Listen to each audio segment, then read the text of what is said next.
اور high court نے اس چیز کو تسلیم کیا کہ ٹرائل کورٹ نے یہ جو اس کے خلاف کارروائی کرنے کا فیصلہ دیا ہے یہ غلط ہے. تو یہاں سے ثابت ہوتا ہے کہ ہمارا نظام انصاف کس حد تک تباہی کا شکار ہو چکا ہے. ہمیں لوور کورٹس میں بھی ایسے ججز کو لانا پڑے گا جو سپریم کورٹ لیول کے وکلا ہوں, صرف ٹرائل کورٹ یا ہائی کورٹ کے وکیل نہ ہوں. اس طرح کے وکلا کو جب تک آپ ٹرائل کورٹ میں لانے پر رضامند نہیں ہوں گے, ان کو تیار نہیں کریں گے, آپ کا وہ بیسک جو کہتے ہیں نا کہ پنجابی میں جس کو ایرے کہا جاتا ہے نا, وہ بنیاد جو کسی بھی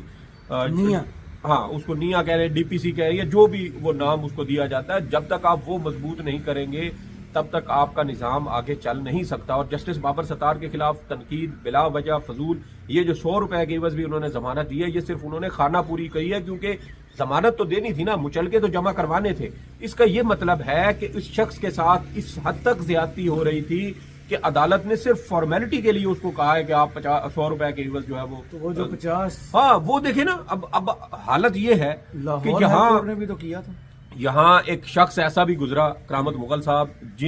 جس کے بارے میں سپریم کورٹ نے پاکستان کی عدالتی تاریخ میں سب سے پہلے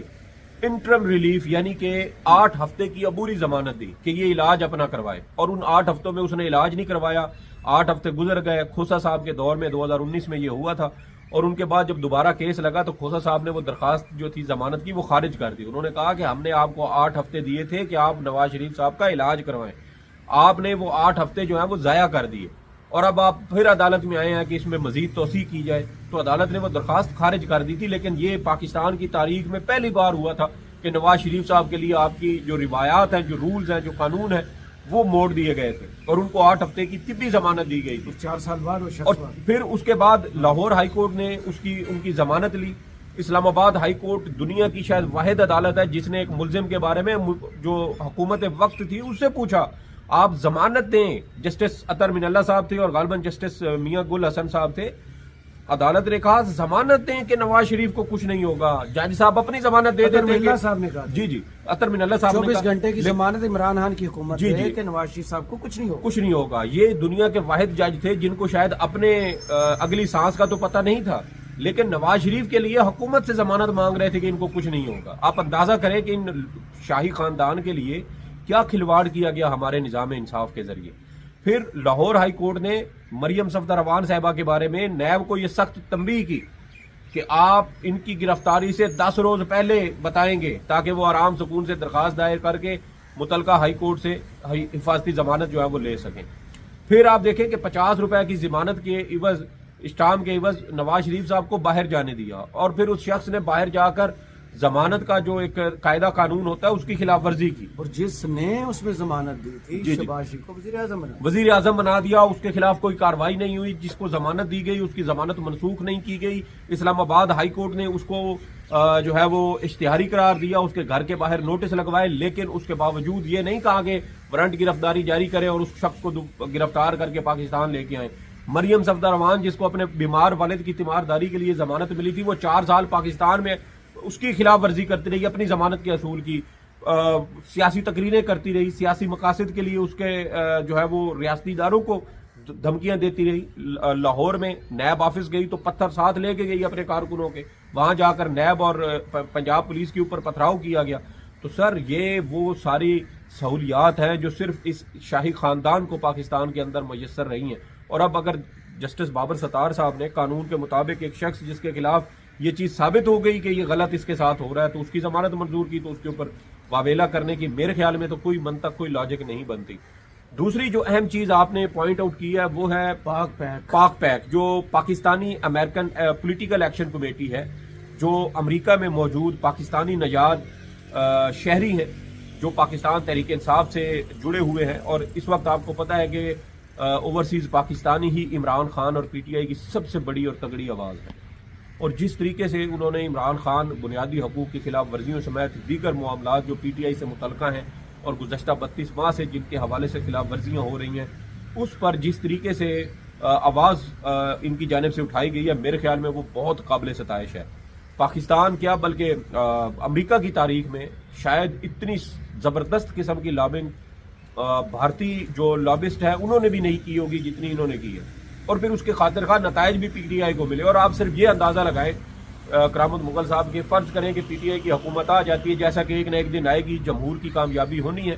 اور یہ سیاسی جد و جہد ہے، جمہوری جد و جہد ہے، لمبی بھی ہو جاتی ہے لیکن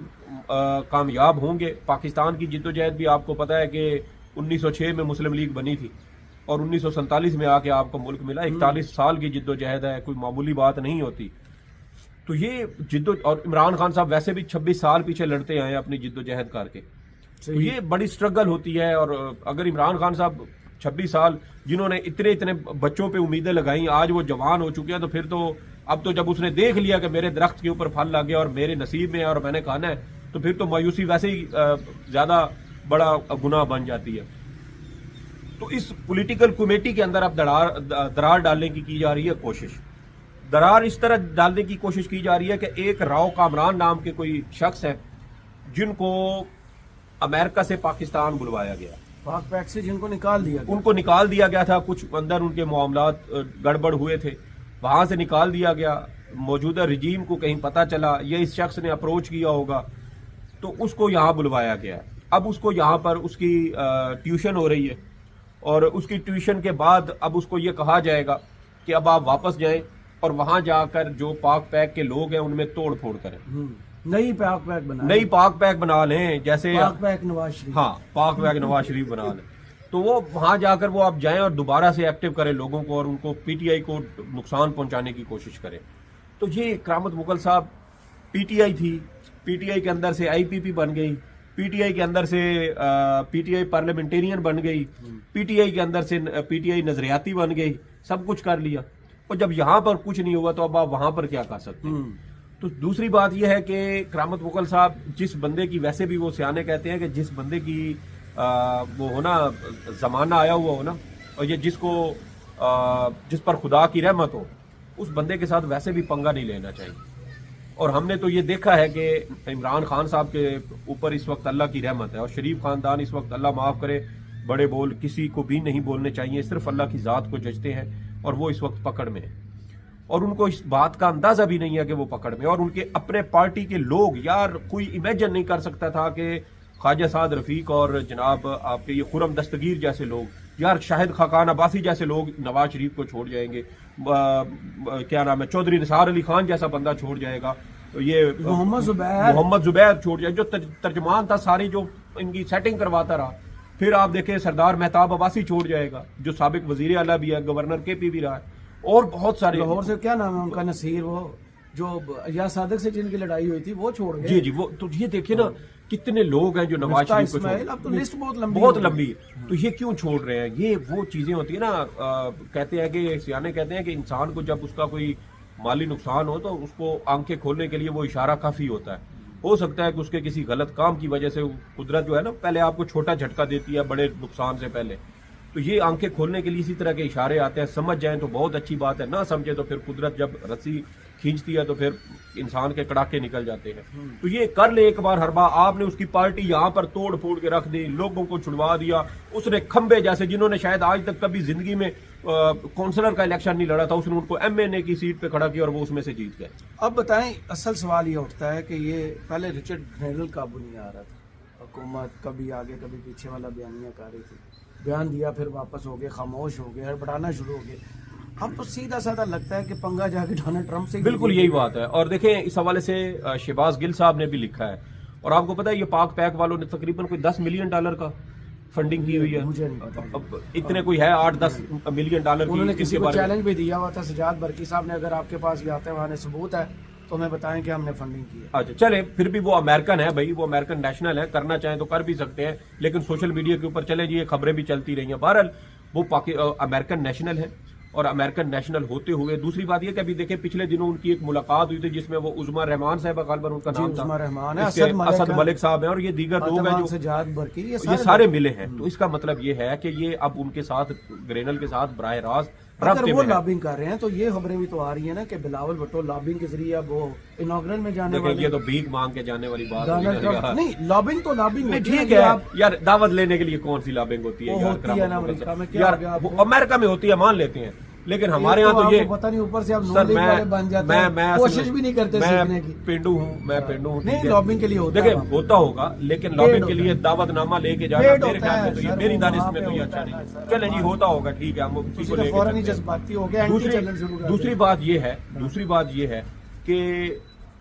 رچرڈ گرینل کے ساتھ ان کی ہو چکی ہے براہ راست انٹریکشن، اور اس وقت ان کے ساتھ جو جدوجہد وہ کر رہے ہیں یہاں تھوڑا الٹ کام ہو گیا. اب رچرڈ گرینل ہو گیا وہ پرسنل، اور وہ بھی ڈائریکٹ، بیچ والا معاملہ ہی ختم ہو گیا. یہ بھی آپ کی بات ٹھیک ہے، کیونکہ ہمارے اتنے پنگے لیے کہ وہ بندے ڈائریکٹ ہو گیا ان کے ساتھ. اس کی وجہ یہ ہے کہ ان کو جو پیچھے سے اس نے جوائن بھی کر لی ہوگی. نہیں، وہ جو حقیقی آزادی کا نعرہ لگایا تھا نا، وہاں سے تو مجھے بھی تھوڑا سا شک پڑا، میں گیا کہ یہ ہو گیا. بہرحال دیکھیے، جیسے ان کو سہولت تھی، ان کے پیچھے تھپکی والے تھے جنہوں نے ان کو سائفر دلوائے، سب کچھ کیا، اور اب اگر کچھ ایسے لوگ آ گئے ہیں جو یہ سمجھتے ہیں کہ یار ہمارے ملک کو دوسرے ملکوں میں مداخلت نہیں کرنی چاہیے. آپ تلسی گبرڈ کا وہ انٹرویو سن لیں جو انہوں نے پچھلے دنوں انٹرویو ایک T V channel American T V کو دیا ہے. وہ